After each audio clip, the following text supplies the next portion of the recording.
Welcome to the Deep Dive. We're jumping straight into the United Arab Emirates today, a place that has, well, really come into its own as a major player in global business. Absolutely. You think about where it sits on the map, the sheer scale of its infrastructure, and a very clear focus on attracting businesses. It's a compelling picture for anyone with international ambitions. It really is. And for you, our listener, whether you're actively considering setting up a venture there or maybe just fascinated by how global commerce works, understanding these initial steps, the company formation part, is absolutely key. Yeah, it's the foundation, isn't it? It's the foundation upon which everything else is built, pretty much. Exactly. So our mission in this deep dive is to navigate the ins and outs of forming a company in the UAE. We've got a comprehensive set of information here. A lot to unpack. A lot. It takes us from the various legal structures available all the way through the practicalities of getting registered, understanding the costs, visa requirements, keeping things compliant, and even some of the, latest regulatory shifts. And you, our listener, whether you're sketching out a business plan right now or just intrigued by the UAE's economic dynamism, this conversation should give you a really clear, insightful understanding of what's involved. Yeah, we want to cut through the complexity a bit. Focus on what you truly need to know. Okay, let's unpack this then. What are the first things you discover when looking at setting up in the UAE is the, well, surprisingly wide range of legal structures on offer. Mm-hmm. As our sources highlight, the structure you pick really dictates fundamental stuff like who owns the business, who's liable if things go wrong, how you operate day to day, and which regulations you'll need to follow. That's right. It's not just a box-ticking exercise. It's foundational. You've got to align the legal framework with your actual business goals, how you see the company working. Right. So let's kick off with the sole proprietorship. This one seems fairly intuitive, doesn't it? It does. It's for individuals who want to be their own boss, have complete control. Think consultants, freelancers, smaller scale service providers maybe. Yeah, and our information points out it's sometimes called a sole establishment. Same thing, really. What's interesting here, or maybe crucial, is that direct connection between the owner and the business. You call the shots, keep the profits. Which sounds great, but there's a really important flip side. Unlimited liability.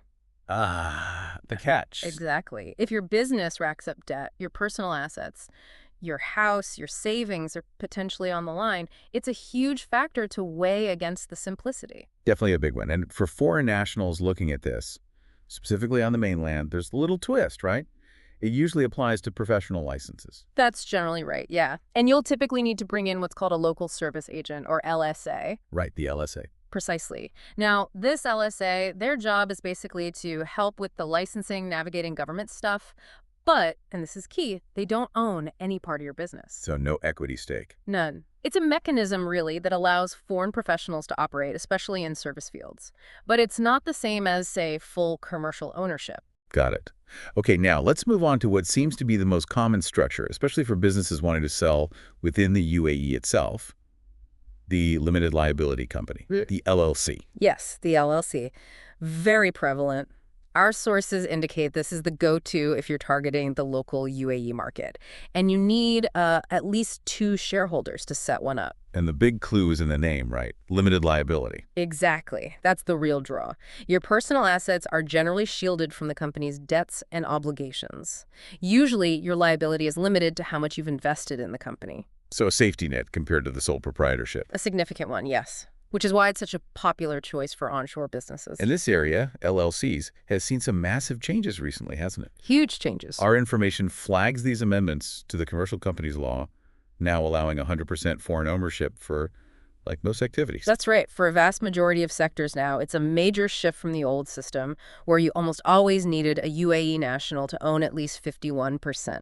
That feels like a real game changer for foreign investors wanting to operate on the mainland. It absolutely is. It signals a huge commitment from the UAE to attract international investment, offering more control, more autonomy. Makes sense.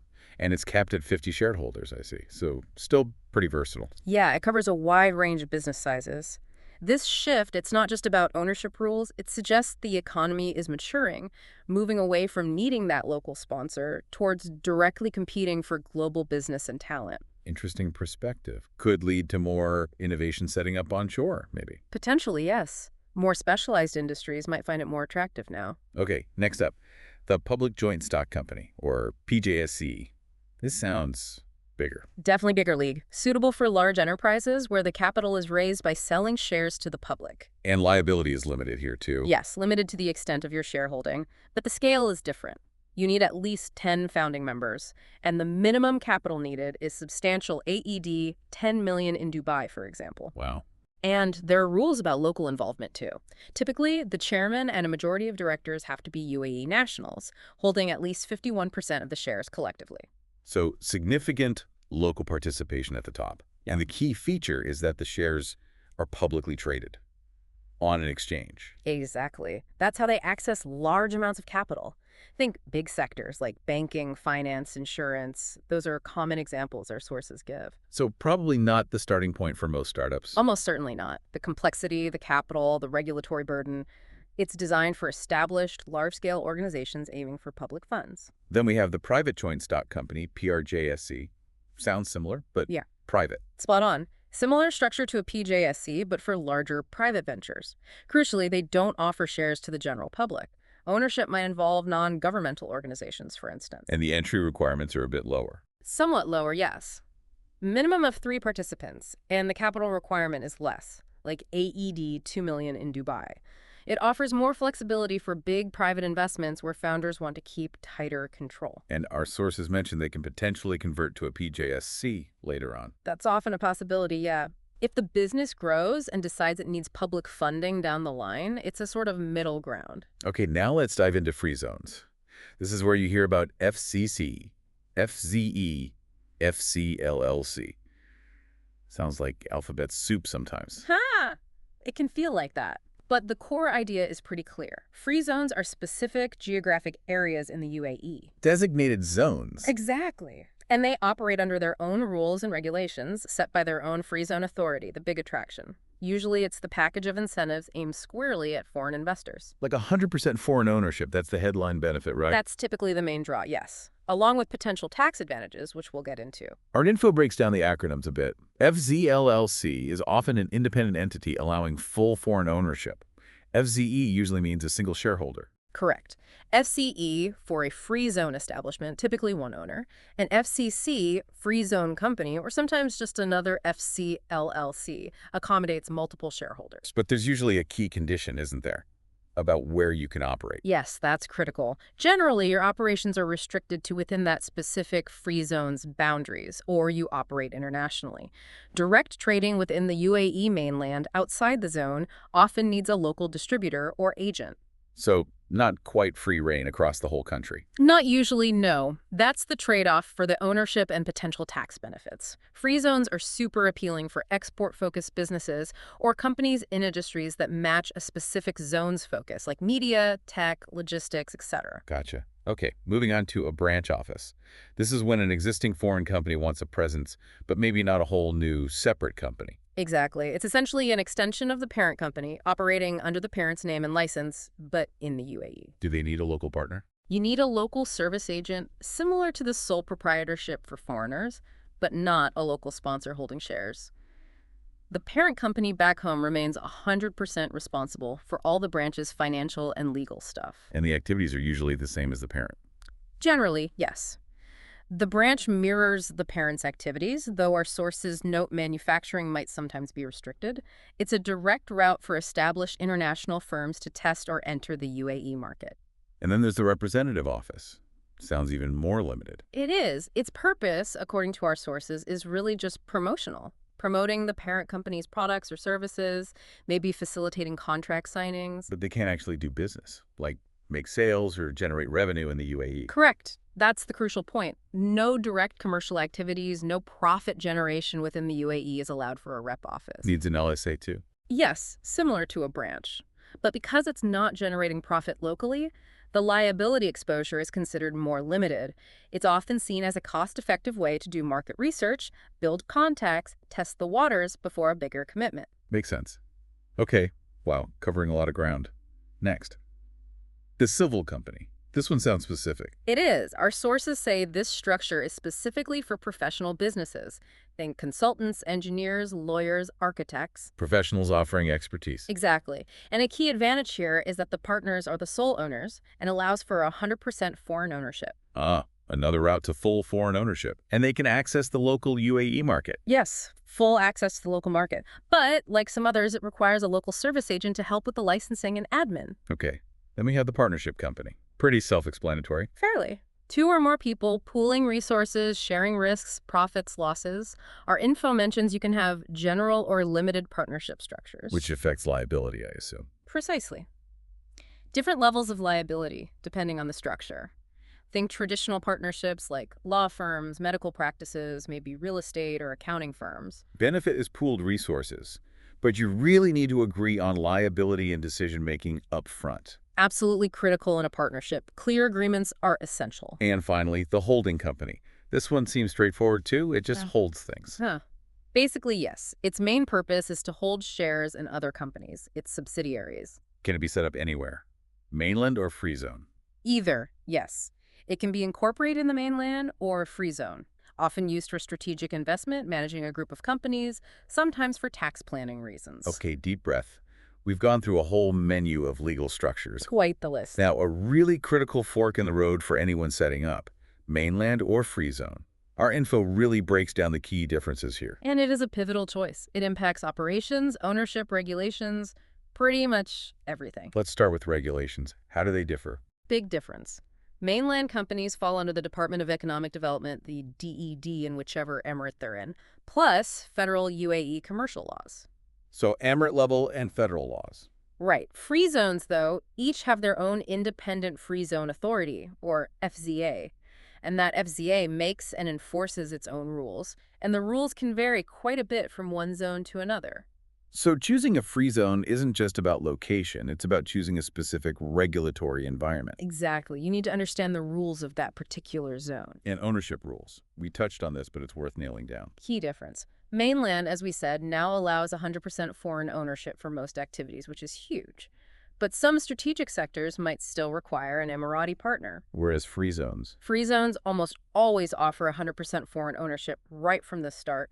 No need for a local sponsor holding shares. That's historically been their major selling point for foreign investors. Okay, what about what you can actually do? The scope of business. Another big one. Mainland companies generally have the freedom to operate anywhere across the UAE and internationally. They can usually undertake a broad range of activities and, importantly, can bid for UAE government contracts. Which could be significant. Very. Free zone companies, however, are generally restricted to operating within their specific zone or internationally. If they want to do business directly on the mainland, they often need a local distributor or potentially an NOC, a no objection certificate from the mainland DED. And the activities might be narrower too. Often, yes. Permitted activities in a free zone are frequently aligned with that zone's specific industry focus, media, tech, health, whatever it might be. Right. Taxation. This is a hot topic now with corporate tax. Indeed. Mainland companies are subject to the 9% federal corporate tax on profits above AED 375,000, plus the standard 5% VAT. And free zones, the magic 0%. Potentially. Free zones offer the possibility of 0% corporate tax, but only for what's called a qualifying free zone person. Okay, unpack that. What makes you qualifying? It's not automatic just by being in a free zone. You need to meet specific conditions. A key one is having adequate substance, meaning real operations, core income-generating activities happening within the free zone. You also generally need to comply with transfer pricing rules and maintain audited financial statements. So, no shell companies just for tax benefits. That's the clear intention, yes. They want genuine businesses operating there. And even with 0% corporate tax, free zone companies are generally still subject to the 5% VAT, though there can be some exceptions depending on the transaction. Interesting nuance. What about customs duties? Import-export stuff. Mainland businesses follow standard UAE customs rules. Free zones often offer 100% exemption from import and export duties for goods moving within the zone or being exported out. That could be a big cost saving for traders. Absolutely. But if you move those goods from the free zone into the UAE mainland, then customs duties usually apply at that point. Okay, office space requirements. Are free zones more flexible? Generally, yes. Mainland setups typically require a physical office space, sometimes with minimum size rules, and your tenancy contract often needs official registration, like Ijari in Dubai. Which adds cost and admin. Right.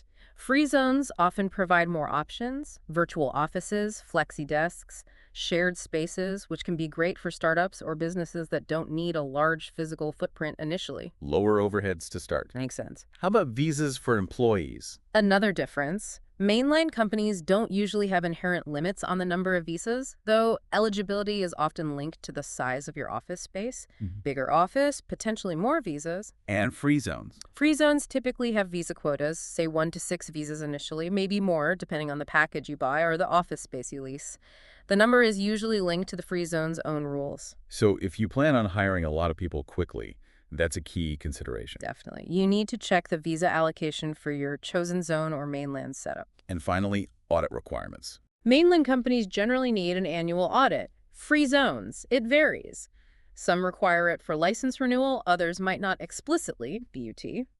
It's often mandatory if you want to claim that 0% corporate tax status as a qualifying free zone person. So even if the zone doesn't strictly require it, the tax rules might. Exactly. It's often needed for tax compliance anyway. Wow. Okay, our sources have a table summarizing all this, which sounds incredibly useful. It really helps visualize those key differences side by side. Regulations, ownership, activities, tax, customs, office, visas, audits makes the comparison much clearer. All right, let's get practical. Step by step, how do you actually register a company, starting with the mainland? Okay, it's a structured process. Our information lays it out clearly. Step 1, as we discussed, is identify your business activity and legal structure. Choosing from those 2,000 plus activities and the structures we went through. Precisely. Activities fall under 6 main license types: occupational, tourism, industrial, commercial, agricultural, professional. Pick your activity, then the right legal form. Step 2, trade name registration. Getting your business name approved. Yes. Apply online or in person with the DED. Remember the rules. Unique includes legal structure abbreviation like LLC or PJSC, no offensive words, matches your activity, no ruler names, not already taken. And you have to renew it periodically. Yes. Trade name reservation isn't permanent. It needs renewal. Okay, name secured. Next. Initial approval allocation. This is crucial. It's the government, usually the DED, saying, okay, we don't see an immediate problem with your plan, but it's not permission to operate yet. Just a green light to proceed. Exactly. And for foreign investors, this might also involve getting a nod from the GDRFA, the immigration folks. Got it. Initial approval in hand. What's next? Preparing the key legal documents, either the Memorandum of Association, MOA, or a local service agent, LSA agreement. Depends on the structure, right? Yeah. MOA for LLCs, PJSCs, LSA for foreign sole proprietors? Correct. The MOA outlines the company's objectives, capital, shareholders, management structure. The LSA agreement appoints the agent for sole establishments owned by non-GCC residents. Both need official attestation by a UAE law firm, court, or notary public. These are core legal docs. Okay, documents drafted and attested. Then location. Choosing a business location. Yeah. You need a physical address on the mainland that meets DED and local municipality rules. Get a tenancy contract, and in Dubai, register it via a Jari. Proof of a real address. Yes. Then, potentially, obtaining additional government approvals. This is if your business is in a specific sector like health or education. Exactly. Food businesses, construction, finance. Many sectors have specific regulators. You need to identify if you need extra licenses or permits from them early on. It can take time. Good tip. Do that early. What's next? Submitting all the required documents. Bundle everything up. Initial approval, attested lease, attested MO-ALSA agreement, any extra government approvals, passport copies, Emirates IDs if you have them, maybe a business plan. The main application package. Pretty much. Then, paying fees and collecting the license. Once the DED reviews and approves, you get payment voucher. Pay the fees, which vary by license type and emirate, usually within about 30 days. Then you collect your official trade license. The final hurdle. Or almost. Almost. The final step for mainland is often registering with the Chamber of Commerce and Industry in your emirate. Good for networking, support, credibility. Okay, that's the mainland process. Now, how does it differ for a free zone registration? Similar logic, but you're dealing with the Free Zone Authority, FZA, instead of the DED, and the specifics vary by zone. So step 1 is choosing the right free zone and activity. Yes. With over 40 zones, many specializing in certain industries, you need to find the best fit. Align your activity with the zone's focus. Makes sense. Then choose the legal structure within that zone, FZE, FCC. Right. FCE for one shareholder, FCC or FZLLC for multiple, or maybe a branch of a foreign company. Depends on your setup. Then trade name registration again, but with the FZA this time? Correct. Apply to the specific FCA, follow their naming rules, which are usually similar to the mainland's. And selecting business space. More options here. Often, yes. Virtual offices, flexi desks, service offices, private suites, even land in some zones. The FCA itself often issues the rental contracts. More flexibility, potentially lower initial cost than initial approval. Yes, submit your application and documents to the FCA. Like the mainland, some activities, tourism, health, might need extra approvals even within the zone. Okay, then submit required documents and pay fees. What docs are typical here? Often a business plan is key for free zones. Passport copies of shareholders' managers, maybe a specific form like a registry identification code, RIC, for the manager. Fees vary wildly between zones, activities, and license types. Some zones might also have minimum share capital requirements you need to show. So research the specific zone's fees carefully. Absolutely essential. Then finally, obtaining the license. Once approved and fees paid, the FCA issues your business license, maybe a certificate of incorporation too. Now you're officially good to operate within that free zone.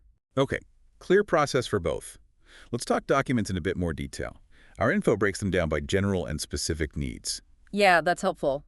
Let's start with the general requirements stuff you'll likely need for either mainland or free zone. Okay. What's usually on that list? Clear passport copies for shareholders, directors, managers, visa copies, and Emirates ID copies if you're already a resident, passport-sized photos, the completed application form from the relevant authority, your initial approval receipt, the trade name certificate, and some proof of address. Standard ID and application stuff. Now, specifics. For a sole proprietorship, especially a foreigner on the mainland, Definitely the signed, attested local service agent, LSA agreement, maybe an NOC from your current employer if you have one, proof of professional qualifications if it's a professional license, and that attested tenancy contract with Ijari in Dubai. makes sense. What about for an LLC? The big one is the attested memorandum of association, MOA. Maybe articles of association, AOA, though not always needed. If a local sponsor was involved previously, their ID docs, and you'll get share certificates once registered. MOA is key for the LLC, PJSC, Public Joint Stock Company. More complex, often a detailed feasibility study. If it's a branch of a foreign PJSC, you'll need things like the parent company's board resolution approving the branch, authorization letters, parent's registration certificate, parent's MOA. Lots of parent company docs. Reflects the corporate structure. Yeah. And private joint stock, PRJSC, similar. Similar to PJSC, yes. MOA and AOA, details on the founders, capital structure, maybe a feasibility study. Need to show you meet the founder number and capital minimums. Right. Lastly, specific documents for free zone entities. Often a solid business plan is required, maybe a letter of intent. That registry identification code, RIC, form for the manager. If using a representative, a power attorney.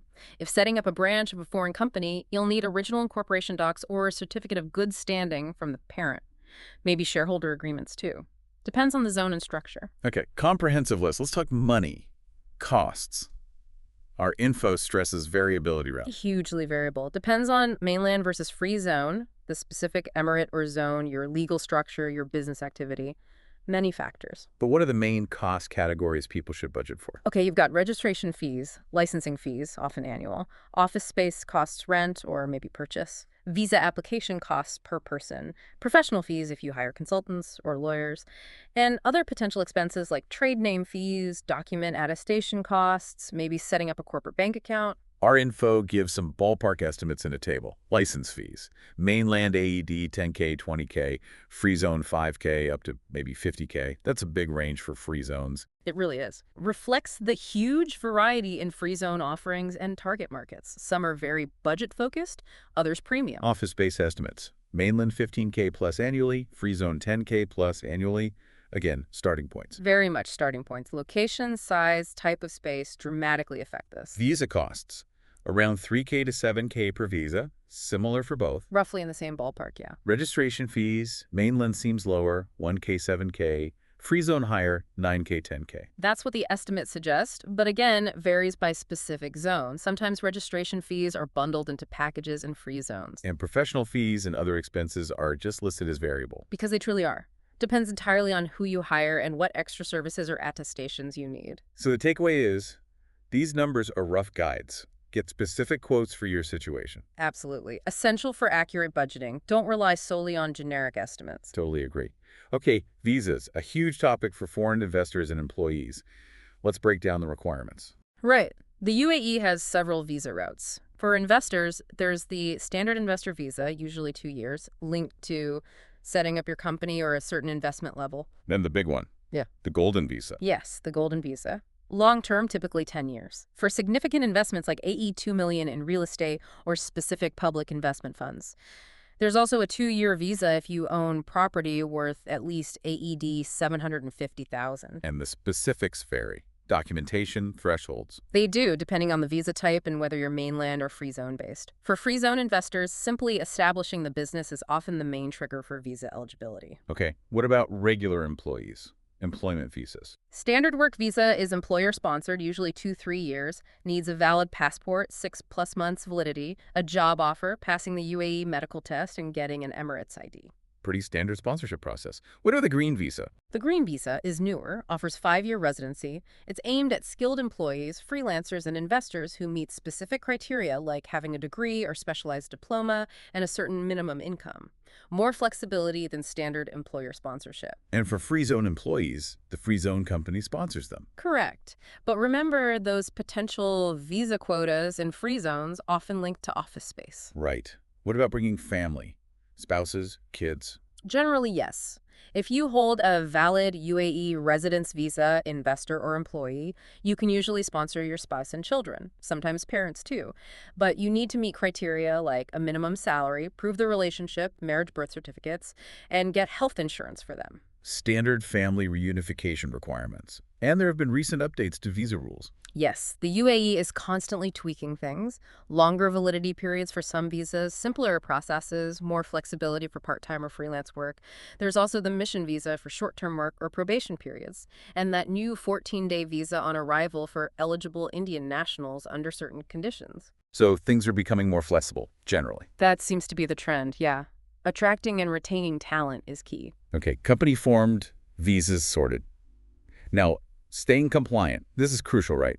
Ongoing requirements. Absolutely critical. You can't just set up and forget. Non-compliance leads to penalties, potentially serious ones. Top of the list. Trade license renewal.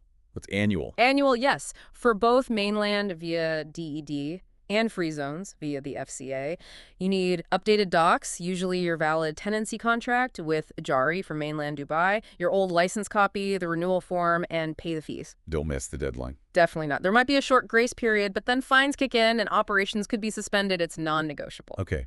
Accounting standards. IFRS. Yes, UAE mandates International Financial Reporting Standards, IFRS, for financial statements, ensures consistency and comparability, and annual audits are required for many. Who needs an audit? Generally larger companies, PJSCs always, and often free zone companies need it for license renewal or, as we mentioned, for the 0% corporate tax qualification. Accurate books and audits are key. Taxes. VAT and the new corporate tax. Right. VAT registration if your taxable supplies imports exceed AED 375,000 annually.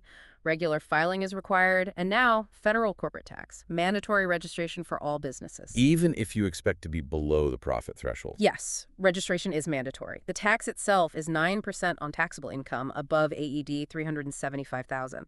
And remember, the potential 0% rate for qualifying free zone persons meeting those specific conditions, tax compliance is now a major ongoing task. Okay. What about economic substance regulations, ESR? Is that still relevant? It is, but differently now. It was introduced in 2019, requiring businesses and certain relevant activities to show real economic substance in the UAE. The main reporting was for 2019-2022. For periods after Jan 1, 2023, many are exempt from ongoing ESR filing. Oh, okay. So it's less of a burden now. For many, yes. But Ostain remains crucial for free zone persons aiming for that 0% corporate tax rate. They still need to demonstrate adequate substance, and the obligations for those earlier years still stand. Got it. Still relevant for some. What's UBO reporting? Ultimate beneficial owner. Companies must identify and register the actual people, natural persons, who ultimately own or control them. It's about transparency, preventing illicit finance. You need to maintain a UBO register and submit it. More transparency. And anti-money laundering rules. AML-CFT. Very strict regulations. Companies, especially in high-risk sectors like finance, real estate, precious metals, need robust AML and counterterrorism financing procedures. This includes registering on the Go AML portal, reporting suspicious transactions, and doing proper Know Your Customer KYC checks. Protecting the financial system. Yeah. Makes sense? Lastly, Emiratization. Hiring UAE nationals. Yes, a major ongoing government initiative. New rules in 2024 expanded targets. Companies on the mainland with 2049 employees in 14 specific sectors now need to hire at least one UAE citizen by end of 2024 and another by 2025. Are there penalties for not meeting targets? Yes, significant financial penalties for noncompliance. Free zone companies are generally exempt from these specific quotas, but they're encouraged to hire Emiratis and can get incentives for doing so. It's a key national policy. Okay, lots to keep track of after setup. And things keep changing, right? Let's talk recent updates, 2024, 2025. Definitely a dynamic environment. The commercial companies law saw major amendments. That decree law in 2020 allowing 100% foreign ownership onshore was huge. That was the game changer. Then the 2021 law, effective 2022, brought in new structures like SPACs and SPVs, strengthened governance. And more recently, a 2025 decision eased rules on transferring shares for listed private joint stock companies. Trend is clearly towards liberalization. And updates within free zones, too. Yes, that Dubai resolution allowing free zone companies to operate on the mainland with a DET license is significant. DMCC added new license types in late 2024, SPVs, family offices. DIFC updated its prescribed company rules too. Zones are adapting. And visa policy changes we already covered. Corporate tax implementation is obviously ongoing. Yes, the FTA keeps issuing guides and clarifications, especially around the qualifying free zone person rules. Staying updated is key. Any other major legal updates? A law in 2024 cleaned house, abolishing old federal laws. The cabinet decision in 2024 clarified those ESR exemptions we mentioned for periods after Jan 2023. New rules for VAT corrections, too. And looking ahead, the plan is to implement that 15% domestic minimum top-up tax, DMTT, for large multinationals from Jan 2025, aligning with global standards. So constant evolution. Keeping up is vital. Absolutely. Okay, let's wrap up this deep dive. Key takeaways seem to be: choosing the right structure is fundamental. Mainland versus free zone is a massive decision with big implications. The registration process is structured but needs careful execution, and ongoing compliance is non-negotiable and evolving. Precisely. It's complex, no doubt. Navigating it requires really understanding the rules and careful planning. And as our sources strongly suggest, getting professional help seems like a very wise investment. Highly recommended. Experienced business setup consultants, lawyers specializing in the UAE. Their guidance can save you enormous headaches, time, and money, and help ensure you stay compliant long-term. Definitely sounds worth it. So, a final thought for our listeners to chew on. Okay. Given how quickly things are changing, this constant evolution in the UAE business environment, what specific recent change do you think will have the biggest impact on new businesses setting up there in the next year or two? And maybe more importantly, how could a business proactively prepare for that specific change? Ooh, good question. Lots to think about there. Definitely something to ponder as you consider your own potential journey in this incredibly dynamic place.